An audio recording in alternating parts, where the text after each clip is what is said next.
I feel an immense amount of gratitude and also responsibility to really unlock the potential of this league. All of the challenges that I've heard about and even observed firsthand in my first 3.5 months here are frankly exactly what I expected. And if you were reading the press and seeing what was going on with the league over the last year, you would have known that those would be the challenges. I think the surprise for me has been the opportunity, and what I've observed is that the opportunity and the potential is so much greater than I even imagined, and the overwhelming interest and support from really influential and qualified investors and partners in our industry is really unprecedented for me in my career. And so it just feels like all the ingredients are there to really take this league to the next level and really deliver for the players and our owners what they have dreamed of for not just the last 10 years with the NWSL, but the prior iterations of professional women's soccer in this country.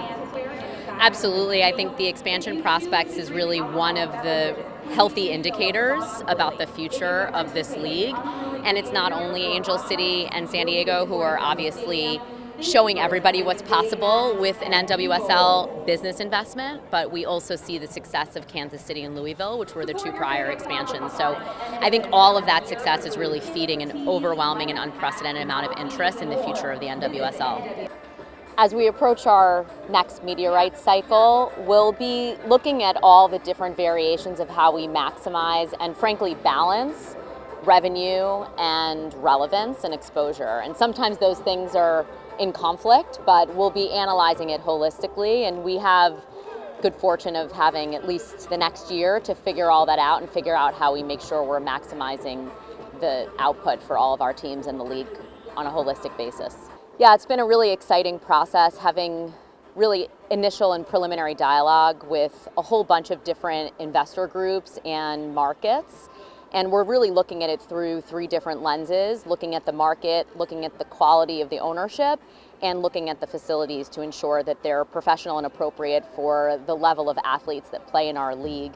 Don't yet have the ability to share what the specific markets are because we're really just in the initial phase of doing the full landscape analysis to make sure that we maximize this opportunity on behalf of the league. Right now, the status of our partnership with Voyager is that due to their filing of bankruptcy, it is currently in a legal proceeding. So there's not much I could say about the status of the payments to the players.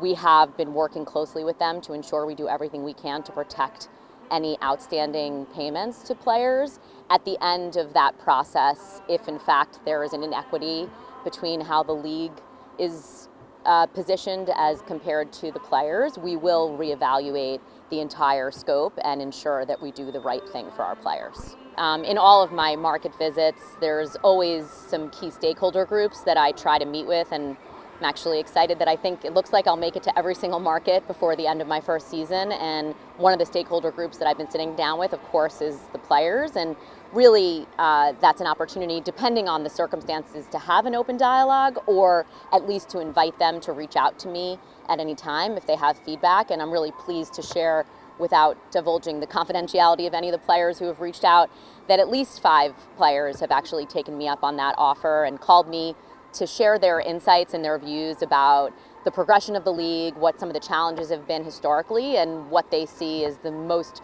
fruitful opportunities for us to lean into moving forward. And so I really intend to cultivate those relationships and also to access the players directly through our relationship that we've been building with Megan Burke and the Players Association. And we're going to be establishing a regular cadence of calls directly with the player representatives and any players directly who wish to have a direct line of sight and line of communication into the league office. We're currently trying to figure out a league-wide solution that really makes sure that we're putting our players and all league and team employees' rights first. And right now our approach is really to figure out how we make sure that their health and their reproductive rights are protected. Right now, of course, we have teams in states where those rights are available, and we have states where those aren't. And at a league level, we're trying to explore national solutions that will accommodate that. And it's one of the lenses that we'll be looking at. It's one of the considerations is not just whether a state is a safe place to be able to access all reproductive rights for women, but just looking at places that are values aligned, just like we would when we're talking to future partners from a sponsorship or media perspective, just like we would when we're talking to investors. It is always one of the considerations that we will prioritize as we look at the landscape and what options are available to the league. Right now, the draft is part of how the league looks at entry points into the league for players, and it is something that was contemplated in the collective bargaining agreement we negotiated for the next 5 years. That being said, and I think I've discussed before, we are looking holistically at all of our league rules as we go through my first season as commissioner and coming into the off season to really assess whether and if all of our rules are appropriate to achieve our intended objectives. And on an ad hoc basis, as we feel the need to reevaluate any of those rules, we'll do that.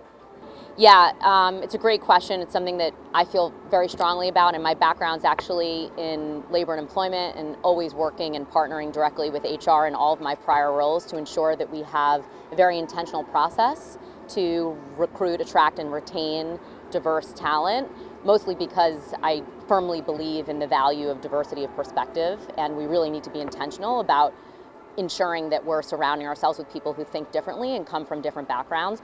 All of the hires that we have made and are currently recruiting for at the league office have had a very intentional strategy working with a search firm to curate a diverse slate of candidates, and that absolutely will continue moving forward. We also post all of our jobs publicly to ensure that anyone who's interested and has the qualifications to apply would be considered. We're also going to be hiring in the next 3 months a dedicated executive to focus specifically on diversity, equity, inclusion on a league-wide basis. That will be both internally and externally focused and focusing on all the different constituents in the NWSL to really establish an intentional strategy around diversity. And I believe it'll be the first time the league resources that specifically with someone's actual job description. For more local news coverage, live and on demand, watch King 5 Plus. Download free on Roku and Fire TV.